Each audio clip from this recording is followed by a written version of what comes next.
Bismillahirrahmanirrahim.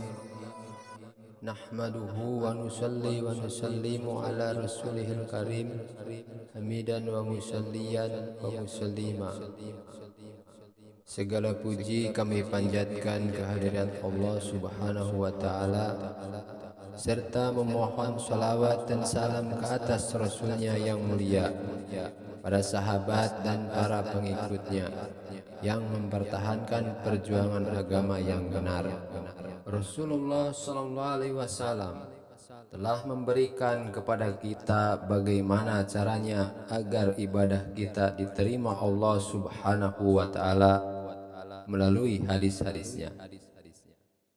Contohnya dalam sholat, agar sholat kita diterima Allah Subhanahu wa taala, maka kita harus mengikuti aturan-aturan yang telah ditetapkan Allah Subhanahu wa taala.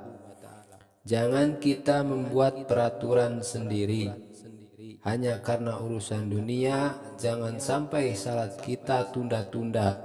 Rasulullah Shallallahu Alaihi Wasallam selalu menyuruh kita untuk senantiasa sholat berjamaah di masjid.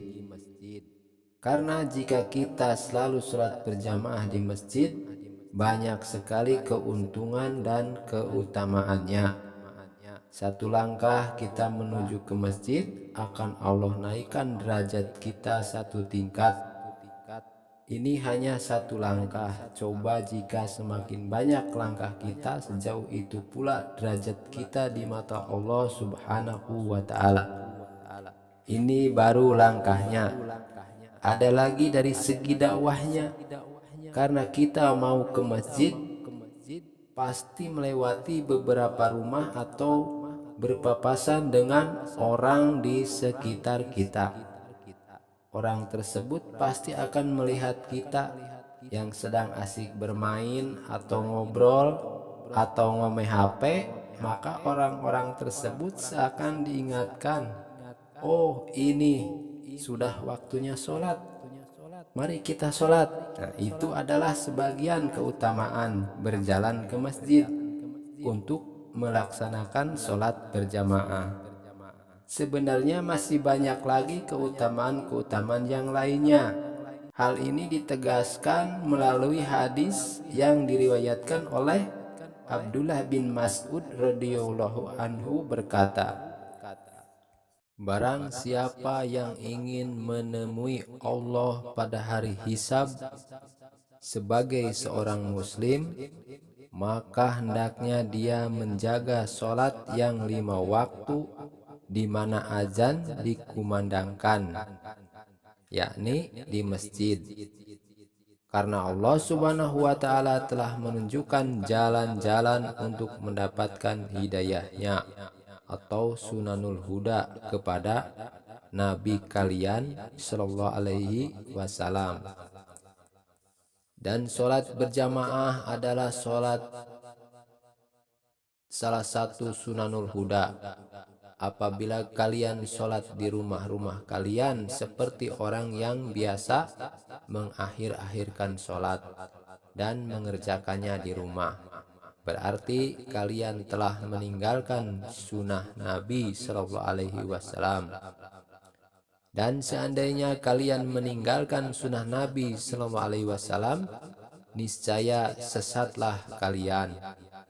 Dan tiadalah seorang yang berwudu dengan sempurna lalu pergi ke salah satu masjid untuk sholat berjamaah, melainkan Allah mencatat pada setiap langkah yang dilangkahkannya sebagai satu kebaikan atau pahala. Allah mengangkat dengannya satu derajat, dan Allah menghapus baginya satu kesalahan atau dosa. Sungguh saya telah melihat orang-orang di antara kami bahwa tidak ada seorang pun yang menunda-nunda sholat dengan mengerjakannya di rumah, kecuali orang munafik yang telah jelas kemunafikannya. Dan sungguh pernah ada seorang lelaki, karena uzur ia dipapah oleh 2 orang untuk ditegakkan dalam saf sholat berjamaah. Dalam satu riwayat yang lain disebutkan, sungguh saya telah melihat orang-orang di antara kami bahwa tiada seorang pun yang menunda-nunda sholat dengan mengerjakannya di rumah, kecuali orang munafik yang telah jelas kemunafikannya, atau orang yang sakit. Ada kalanya seorang lelaki dipapah oleh dua orang sehingga ia bisa mendatangi sholat berjamaah.